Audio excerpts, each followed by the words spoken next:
Mimi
ningali kijana,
ya kwamba sasa tunataka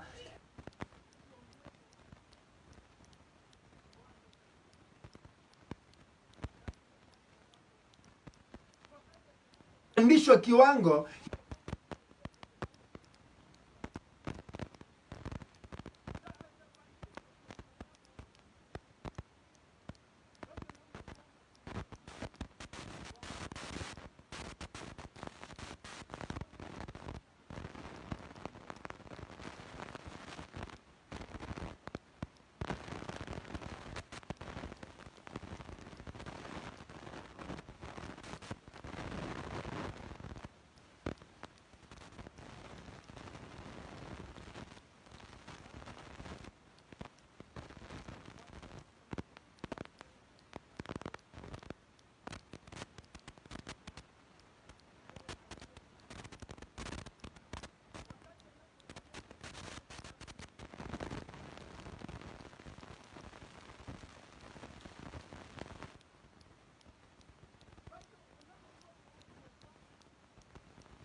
wenye haujui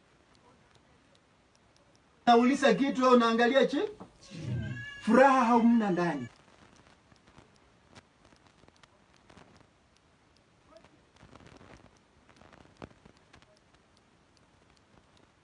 Na katika maisha yetu ya kwamba na sisi tunastahili vile vile tusome. Masomo ya Biblia. Nakumbuka wakati nilipoenda kwa Bible school, ilikuwa ni ya kwamba nilipoenda nikawa nimetoka pale kwa likizo, tukawa na ushirika, na katika ushirika nikapewa nafasi nianze kuhubiri. Na vile nilivyokuwa ninahubiri, mtu akawa pale, alikuwa mchungaji, anasema, wewe unaharibu wakati, hakuna haja ya kuendelea kwa masomo kwa sababu watakuharibu. Wewe unahubiri vizuri sana. Kuna notion ambayo watu wanaona ya kwamba masomo ya Biblia sio muhimu. Ni ya kwamba wewe umeitwa. Na kwa sababu wewe umeitwa, hakuna haja ya kwenda shuleni, wewe fanya kulingana na mwito. Lakini licha ya kwamba wewe umeitwa, unastahili kufanya kazi yako vizuri ambayo umeitiwa Mungu. Ndio sababu seneta wetu wa hapa Bungoma alisema ya kwamba hii COVID imetufundisha mambo mengi. Tumeona wachungaji wengi ambao wanasema hawana hekima.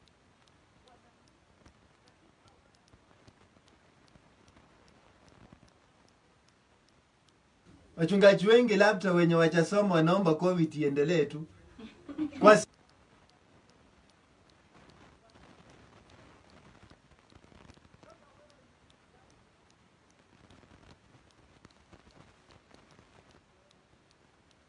unafanya.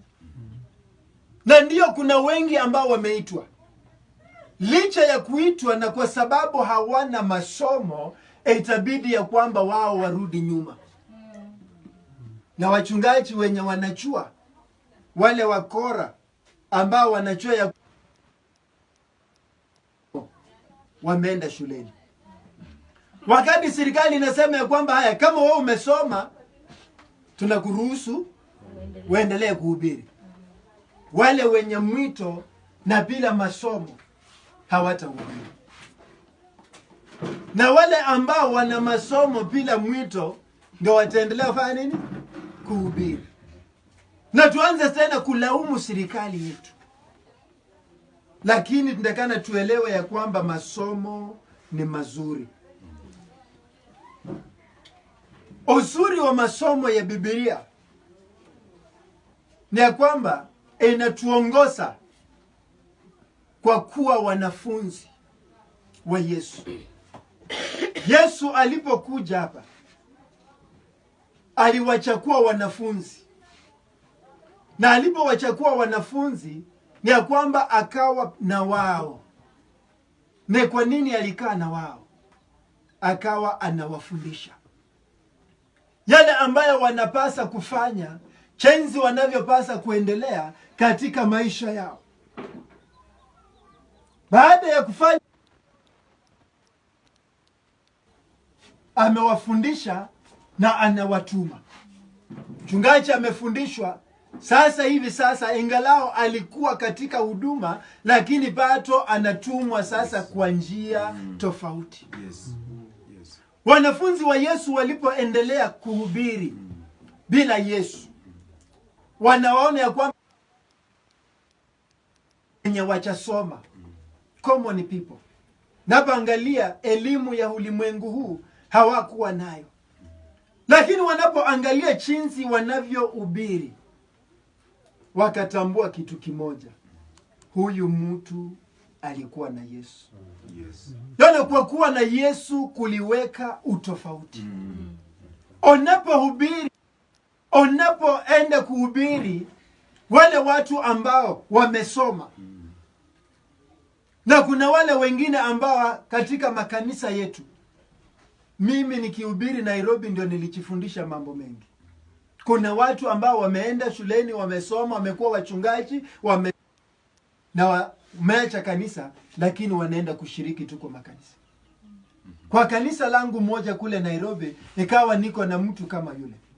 Alikuwa mchungaji kule Mombasa, akawa anafanya kazi na bank, akatoka akapikwa transfer, akawacha kanisa lake Mombasa, akakuja Nairobi. Anapokuja Nairobi, ana concentrate na kazi ambayo imemleta Nairobi.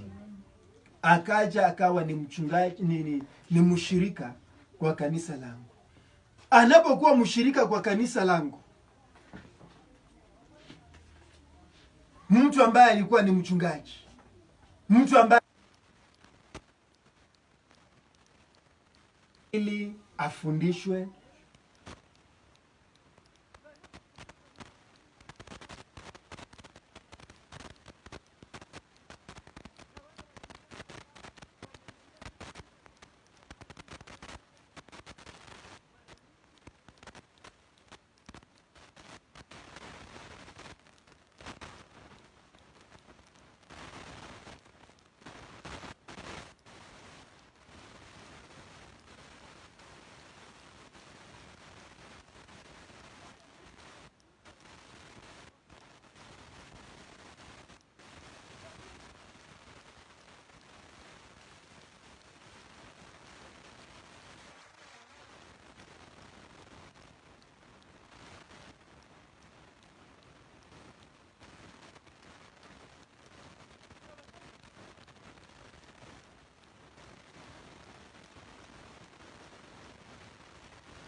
yako katika imani yako, na vile vile inakuwa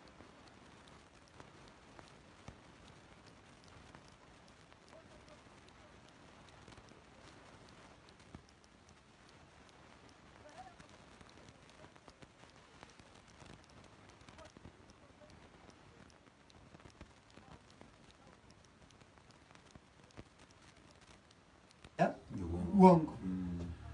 Na kwa sababu bali tu yale ambayo wanafanya, na tunapokubali tu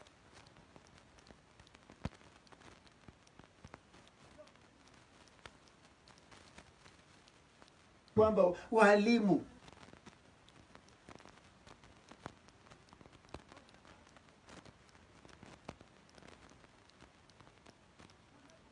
watu wengi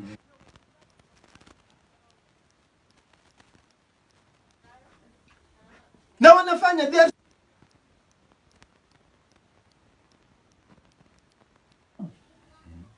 wewe unafanya uongo, ndio unafanya. Ni kwa sababu hauna msingi wa neno.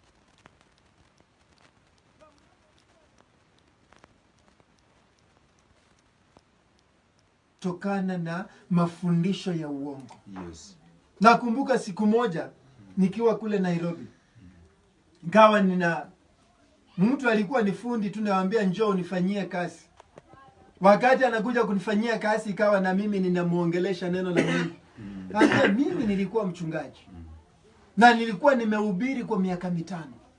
Lakini nilipofundishwa ukweli, linibidi niachane na kanisa na niichunge sasa na hili kanisa. Na kanisa ambalo amesema ya kwamba anachunga nalo ni kanisa ambalo linaambia watu uongo. Ni kwa nini alichunga nao? Uongo wao ulionekana kuwa ni ukweli. Yes. Na ulionekana kuwa ni ukweli kwa sababu hakuwa na msingi wa neno la Mungu. Yes. Lazima tuwe na msingi wa neno la Mungu katika maisha yetu. Yes. Mafundisho yanatusaidia katika maisha yetu kukua na kuwa watu wakamilifu. Mungu anataka kwamba tukue. Mungu anataka kwamba tukapate kuwa watu wakamilifu. Mungu anataka ya kwamba tuwe watu ambao neno la Mungu nasema ya kwamba tusipelekwe tu huku na kila imani. Watu wanapokuja, wanaposema haya unakimbia huko.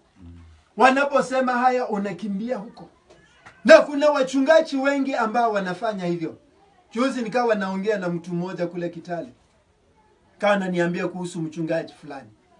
Na nikamuuliza, nenda uuliza huyo mchungaji tangu aanze kuwa mchungaji amesunguka kwa makanisa mangapi? Yona amekuwa mchungaji, amekuwa hapa, ametoka pale, ameenda pale, ameenda pale. Tangu nimchue nimekuwa Kitale kwa miaka michache tu. Kwa hizi miaka kama 4 nimeona amesunguka kwa makanisa zaidi ya makanisa 5. Kusema sasa mimi nahubiri na huduma fulani, mimi nahubiri na huduma fulani, mimi nahubiri na huduma fulani. Na kwa sababu hana msingi, aelewi yale ambayo anastahili kufanya. Na sababu muhimu ni kwa sababu huyu mtu hana mafundisho.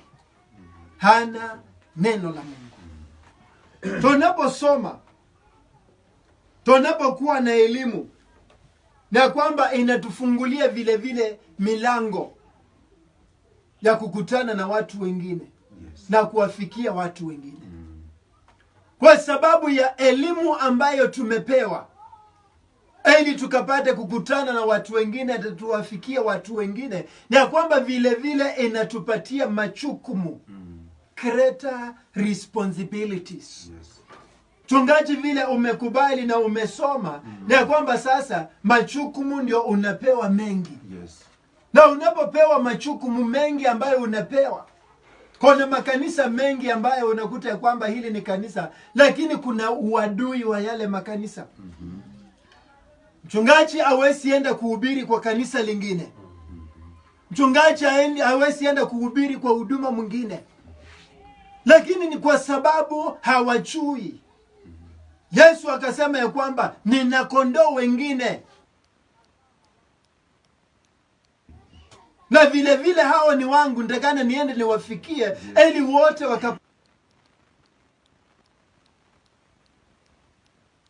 responsibilities ambazo unapewa sasa ni kuwafikia na watu wengine mahali pengine. Yes. Kuwafikia wachungaji wengine ambao hawaelewi chochote, ili ya kwamba hao wachungaji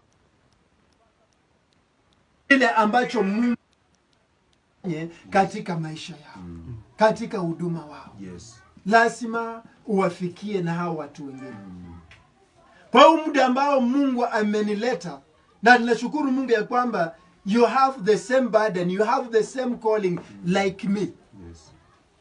Kuna wakati nilikuwa ninaangalia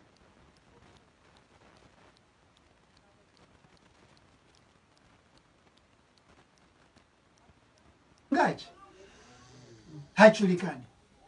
Community ambayo yuko ndani haimchui. Na nilipokuwa ni hivyo, nikawa nataka community yangu nikapate kujulikana. Yes. Wakati nilipokuwa Nairobi, nilijulikana katika hiyo community. Mambo mengi ambayo yanatendeka hata mimi siko kule, wachungaji wengine bado wananikaribisha, njoo fanya, njoo fanya, njoo fanya. Kwa sababu nilikuwa najulikana. Ikawa hapa mimi nami sijulikana. Kwa hivyo nikanibidi ya kwamba nataka nijulikane katika hii community. Natendeka. Nenda vile vile ufanye nini?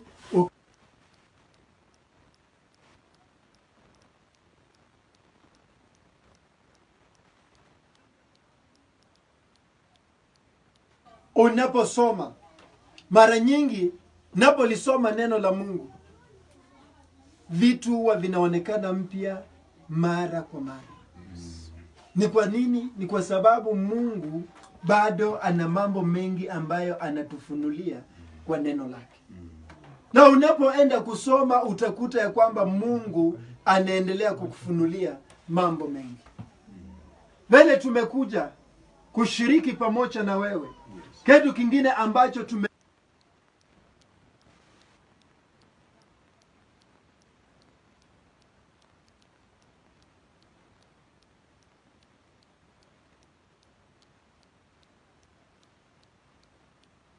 apate kuwafikia watu wengi. Greater responsibilities comes to you. Na ninashukuru Mungu kwa vile ulivyofanya. We also train pastors. Na sio wachungaji wengi ambao wanatrainiwa wanafika mwisho. Kuna nini kanisa letu moja. Ikawa nataka huyo mchungaji vile vile asome. Kamwambia nataka tuweke sasa center katika kanisa lako, tuje tufundisha wachungaji kwa center yako, kwa kanisa lako. Kila siku hilo kanisa limefungwa.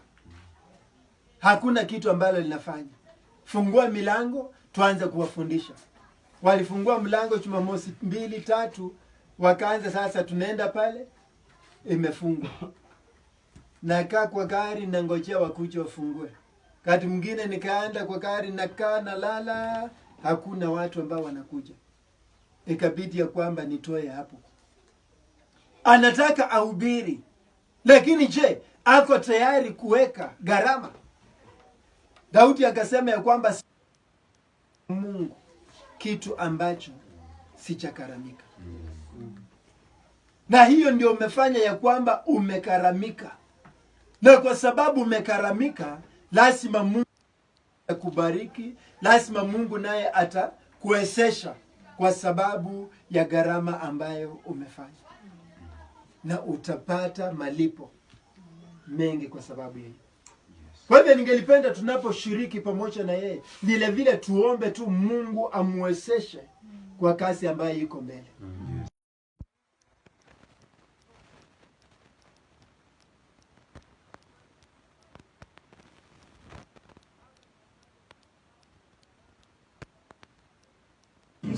Ya kwamba anafundisha neno lako. Akajitolea kwa hizo miaka 3. Na unatuambia kwamba hakuna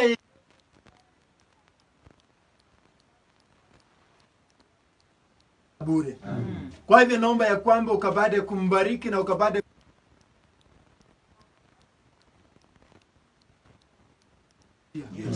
Baba, tunadai baraka katika maisha yake. Baba, tunadai uwezo mwingi katika maisha yake. Hebu endelee kumfungulia.